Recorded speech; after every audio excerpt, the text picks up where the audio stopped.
तो good evening my dear student. आज हम लोग क्लास 11 के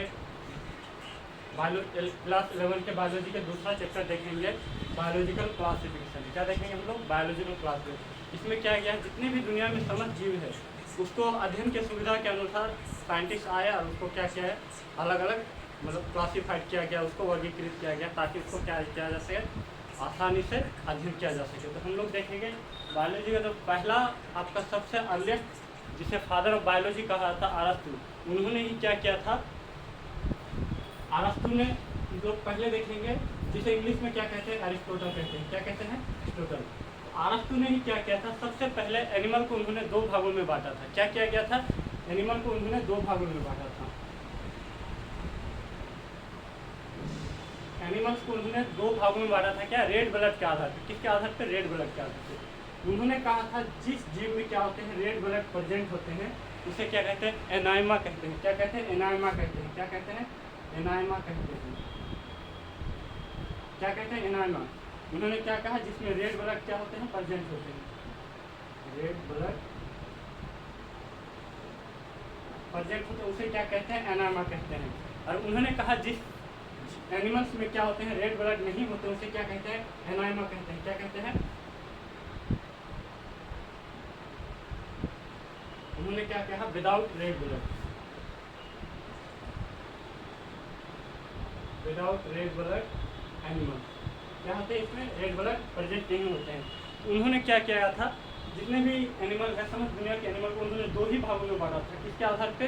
रेड ब्लड के आधार पे। रेड ब्लड जिसमें प्रेजेंट होगा उसे क्या कहते हैं? एनाइमा कहते हैं, और जिसमें विदाउट रेड ब्लड होते हैं उसे कहता है एनाइमा कहते हैं। इसके आधार पे बांटा था। और उन्होंने क्या किया था, इसी आधार पे उन्होंने प्लांट्स को भी क्या किया था, तीन भागों में बांटा था। कितने भागों में बांटा था? तीन भागों में। तो हम लोग देखेंगे कितने भागों में। तो अरस्तु ने ही तो उन्होंने क्या किया था, प्लांट्स को भी तीन भागों में बांटा था। कितने भागों में बांटा था? तीन भागों में। पहला उन्होंने हर्ष में बांटा था। किसमें बांटा था? हर्ष।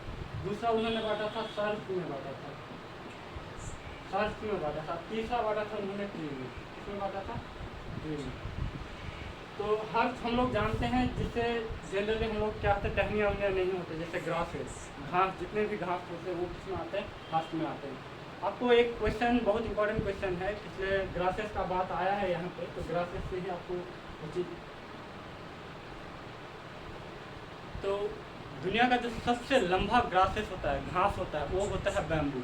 तो world largest grasses in the world वो क्या होता है? बैम्बू होता है। ये एग्जांपल आपको रखिए कि ये बहुत इंपॉर्टेंट क्वेश्चन है कि आपको सबसे पूछा जाएगा, तो इसमें एज्यूम नहीं कर पाते हैं बच्चा कि बम्बू क्या है। बम्बू तो बहुत सॉलिड होता है, बहुत ऊंचे होते हैं, लेकिन वो क्या है? ग्रासेस फैमिली से बिलोंग करते हैं। सर हम लोग सर्फ में देखते हैं, जितने भी मिर्ची उर्ची के पेड़ देखते हैं, तो ये क्या होता है, झाड़ियाँ वाले जितने भी पेड़ होते हैं वो सारे किस में आते हैं? सर्फ में आते हैं। ठीक है, आप लोग तो एग्जाम्पल देखे ही होंगे, आम खाते हैं तो सारा चीज़ किस में आते हैं? ट्री में आते हैं। तो इसी तरह अरस्तु ने क्या किया था, एनिमल को दो भागों में बांटा था, रेड ब्लड के प्रेजेंस पे और एब्सेंस के आधार पे। उसी तरह उन्होंने प्लांट्स को भी तीन भागों में बांटा था, हर्ब, सर्फ और ट्री। उसके बाद हम लोग देखेंगे दूसरा साइंटिस्ट आता है जिसने टू किंगडम ऑफ क्लासिफिकेशन देता है। जो टू किंगडम ऑफ क्लासिफिकेशन देता है उसका नाम है कैरोलस लिनियर। क्या होता है? Carolus linear.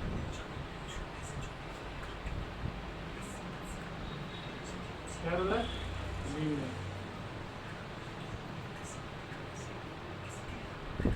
तो कैरोलस लिनियर, जो दूसरा साइंटिस्ट आते हैं वो क्या होते हैं? Carolus linear. इन्होंने क्या कहा था, तो इन्होंने टू किंगडम ऑफ क्लासिफिकेशन दिया था, टू किंगडम क्लासिफिकेशन। इन्होंने बहुत सिंपली में इन्होंने क्या किया था, जितनी भी दुनिया में प्लांट्स है, तो प्लांट्स को क्या बताया था, जितने भी पेड़ पौधे हैं उसको प्लांटी में, किंगडम प्लांटी में रखा था,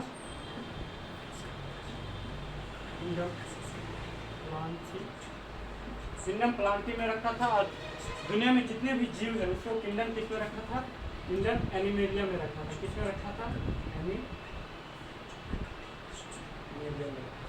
किंगडम प्लांटी में क्या रखा था, जितना भी दुनिया का पेड़ पौधे उसको क्या रखा था? किंगडम प्लांटी में, किंगडम प्लांटी में रखा था। और जितने भी जीव है उसको क्या कहता था, एनिमल्स है, उसको किस में रखा था? किंगडम एनिमल में। तो आपको ये क्वेश्चन पूछा है कि two kingdom of classification system किसने दिया था, तो किसने दिया था? कैरोलस लिनियस ने दिया था। इसी तरह हम लोग देखेंगे एक तीसरा साइंटिस्ट आते हैं, समय के अनुसार क्या होते हैं तो क्लासिफिकेशन बढ़ते गया। एक तीसरा साइंटिस्ट आते हैं जिसका नाम अर्नेस्ट हैकल है। क्या है? अर्नेस्ट हैकल। अर्नेस्ट हैकल आते हैं। अर्नेस्ट हैकल आके क्या आता है, 3 किंगडम ऑफ क्लासिफिकेशन सिस्टम देते हैं। इन्होंने क्या किया, दुनिया में जितने भी जीव है, जीव को 3 ही भागों में बांटा। इन्होंने क्या क्या बांटा? 3 भागों में। इन्होंने पहला जो बांटा है, क्या बांटा? प्रोटिस्टा। प्रोटिस्टा में बांटा। दूसरा इन्होंने प्लांटी, और तीसरा जो इन्होंने बांटा है, किसमें बांटा? एनिमलिया में। तो अर्नेस्ट हैकल ने क्या किया? Protista, Plantae, Animalia. इसको हम इसलिए डिटेल में एक्सप्लेनेशन नहीं करते हैं, इसलिए आगे जाके इसका क्या सेपरेट वीडियो बनेगा। इसलिए हम लोग सिर्फ दिखा रहे हैं कि इस विकास का जो सिद्धांत है, कैसे कैसे क्लासिफिकेशन आगे बढ़ते गया, कौन सबसे मान्यता, अभी तक जो सबसे मान्यता प्राप्त थ्योरी है क्लासिफिकेशन के बारे में, जीवों के बारे में, वो चीज़ देखेंगे। तो तीसरा हम लोग साइंटिस्ट देखें, अर्नेस्ट हैकल के बारे में देखें। इन्होंने क्या किया था? 3 किंगडम ऑफ क्लासिफिकेशन दिया था सिस्टम। तो आपको ये क्वेश्चन पूछ सकता है कि who is propose by 3 kingdom of classification system, तो कौन था? वो अर्नेस्ट हैकल था। इसी तरह आएगा आपका 4th kingdom of classification system दिया था, वो साइंटिस्ट था कॉपलैंड। कॉपलैंड ने क्या किया था? 4 किंगडम ऑफ क्लासिफिकेशन सिस्टम दिया था। इन्होंने भी क्या किया था? दुनिया में जितने भी समझ जीव है, इन्होंने क्या किया था? 4 भागों में बांटा था। तो पहला इन्होंने बांटा था मोनेरा, दूसरा इन्होंने बांटा था प्रोटिस्टा,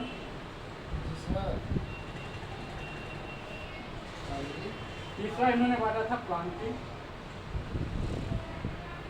और चौथा बांटा था एनिमलिया।